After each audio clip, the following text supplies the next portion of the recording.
Hi, everyone. Thank you for joining us today. This is Michelle O'Neill, the manager for the Pediatric Palliative Care Program. As many of you know, we held some family focus groups back in the fall. We had about 13 families who participated and gave us some really great feedback about how our program is working, what you really like, what things we could do better, and shared some new ideas. And we wanted to share all of the results with you. Today we're going to be talking about the PDPAL family engagement results. First, we're going to talk about the structure and the participation that we had. The Bay State PDPAL group was able to provide 4 different parent groups opportunities, meeting with 2 team members each, and they were able to facilitate that by scheduling in the morning, midday, evening, and we were able to have a Spanish-speaking group offered as well. Out of those groups, we had 13 parents that participated and received a gift card of choice by either picking Amazon or a Walmart gift card.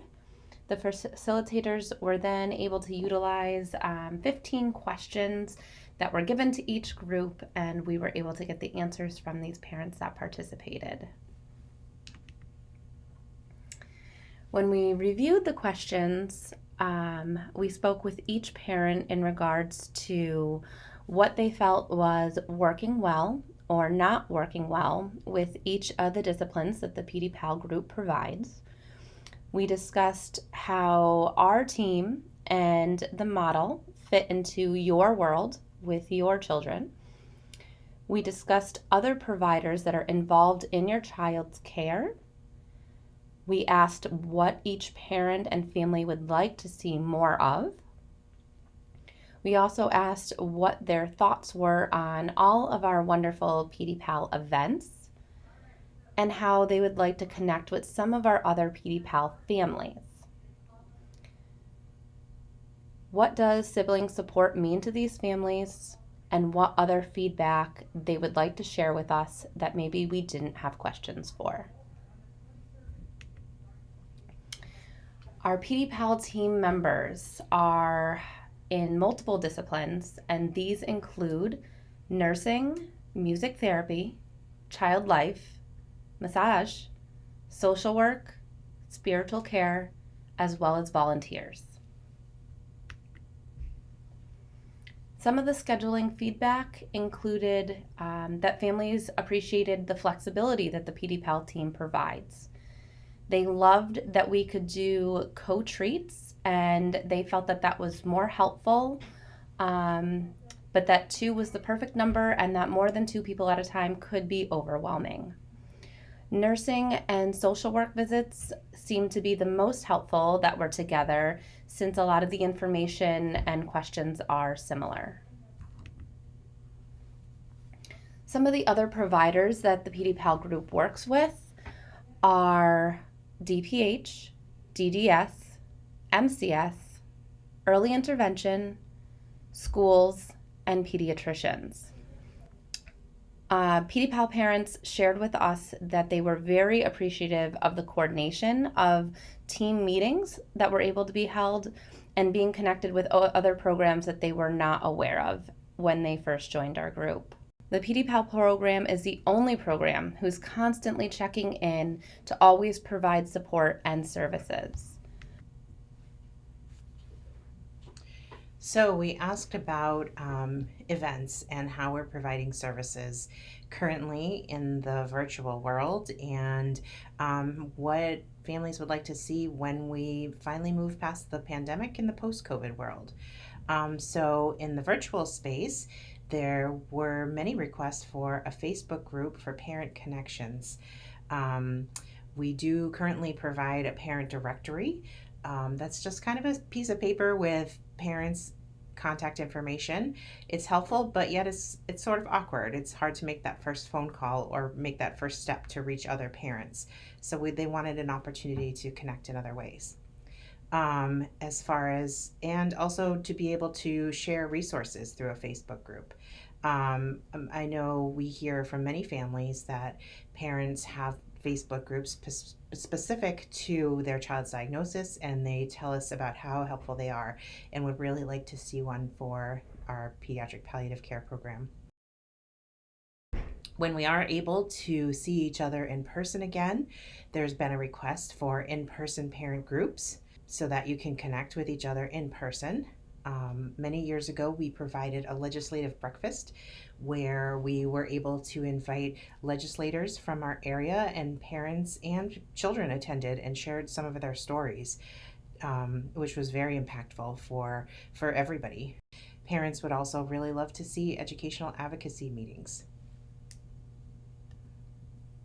So, as far as our events, some things that we've done in the past that have been favorites with the parents who joined our groups were the Family Photo Day, which we hope to bring back when we're in person again, Spa Night, which was for parents and caregivers, and again, we hope to do that once again when we return to in-person events. The Halloween reverse trick or treat was a huge hit. This year, we had more families participate in that than ever before, and it was so much fun for everybody. Some feedback about what we have been providing regarding the drive-through events. We've been trying to be creative during the COVID world to think about ways we could still have events that are fun and engaging for everybody, but also safe and practicing social distancing. So there have been a number of drive-in and drive-through events that we've hosted over the past 2 years. Parents shared that they are great and they're great fun for the few minutes that they are engaging in the activity in the event, but it happens really quickly and then the event is over, and that sometimes it's a lot of work just to go to an event for such a short time. Parents shared that they also miss the volunteers for caregiving support, and we certainly miss them too, and we can't wait to have our volunteers back. So hopefully that will be something returning soon also. And also, parents gave us some suggestions about when we're planning events to think about the sensory issues that children have, or sensory concerns, that some children have different needs, and to make sure that our activities are inclusive for everyone with more hands-on activities. Parents shared with us that they really would be able to connect more. They want more support from our team as parents and support from each other. So I already mentioned a little bit about the Facebook page, and I want to share that that is something that we are working on. So more to come, and we're hoping that we can go live with our Facebook page soon. We're working with Bay State Marketing to help make that happen, and we will be sure to let everyone know as soon as we have that up and running. Parents are interested in training resources for themselves around a variety of topics, around advocating for their children, for IEPs and their rights in the educational system, and just accessing the things that they need for children. And, we heard a lot that they really would just love to have some unstructured time to meet other parents. And hands down, the thing we heard most is that coffee is a must. You want more coffee. So we're working on that. And working on ways to provide those opportunities that we can just be social with each other. And you don't want us to call it a support group. We heard that loud and clear too.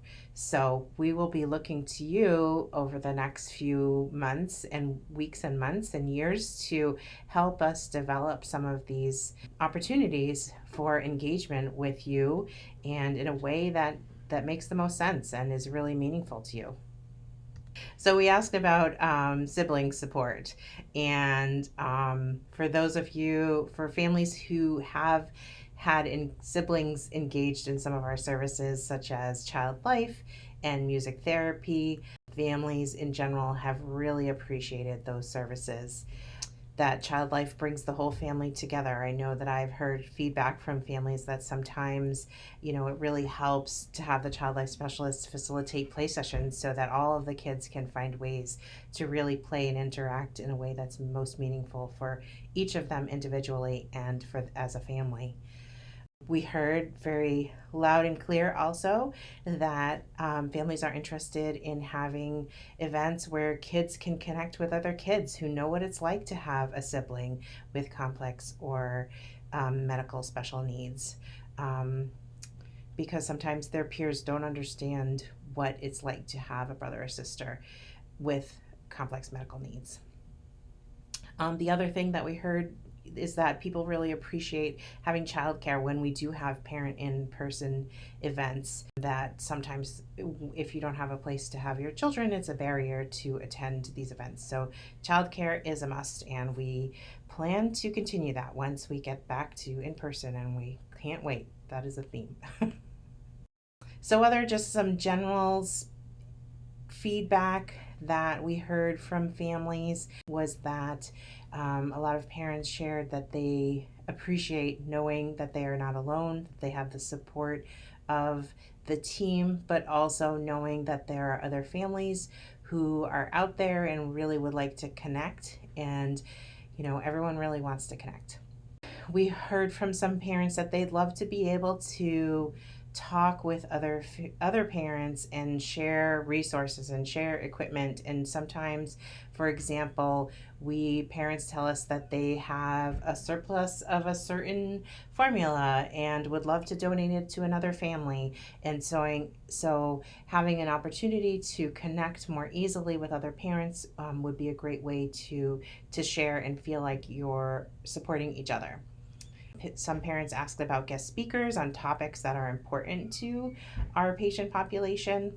And we also heard that families would love to know when a new family is admitted to the program, or if a child and family graduates from the program, and sort of form a welcome committee for new families and be able to provide that support for each other when there's transitions happening or families just need a little extra support. So I talked about some of these things already, but wanted to let you know that we are listening and we have some things in the works already. So for sure, we're hearing about coffee. We had hoped to have this presentation as in the focus group format and provide everybody with coffee through a gift card through Dunkin' Donuts. So any future virtual events, we are planning on doing that. And then, of course, when we return to in-person events, there'll be actual coffee that we will serve to you. We are working on our Facebook page with Bay State. They are helping us to get that set up, and hopefully that should be live, we're hoping, within the month of February, but we'll definitely let you know. We also heard some feedback that many of you who experienced art therapy in the past really missed that service, and so we are working on returning that service to our program. We're working with a few other organizations to provide some upcoming events that should be a lot of fun for everyone. So Project Sunshine is an online platform that provides activities that are already in progress for children with medical complexities. So we're partnering with them, and the details of that will come out very soon. We are also working with a group called Hero Circle, which comes from Kids Kicking Cancer. Although cancer is in the name, it is definitely not just for kids who have cancer. It's for all of the children who participate in our program and their families. And that's a martial arts program. We're planning an virtual event. I'm thinking March or April, so that kids can experience that. And it's a whole lot of fun. They focus on strengths and breathing, and it's really a great program. We recently learned about a new, it's not a new program, but new for us program called Dream Camp on Cape Cod. And the team has been talking to many of you about getting signed up for that. It's a free camp. For a week vacation on Cape Cod in the summer. So if you haven't heard anybody talk to you about that yet, please ask, because the applications are going in now. Team members are working with families. And we're also partnering with another great program that's new to us called Only Make Believe, and they will also be providing a virtual event coming up very soon. And this is a group of Broadway actors and performers who do some virtual theater work with kids. So that's our presentation. If you have any questions or comments, or of course ideas, we love to hear your feedback at any time. So feel free to reach out to any of the pediatric palliative care team members to share your thoughts, your ideas, your concerns.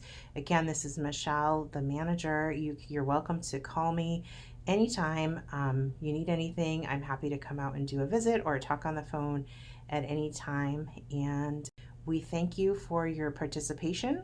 Also, I almost forgot to say that we really would like to continue with our family engagement and really work on improving everything that we're doing, the services that we provide, and we really want your help. So, if you are interested in being part of a group that works with us on improving our processes and really providing some guidance around the decisions that we're making for services that we provide for all of you, we would love to have you participate with us. So, if you're interested, again, please feel free to reach out to me or any of the PDPAL team members. Thank you so much.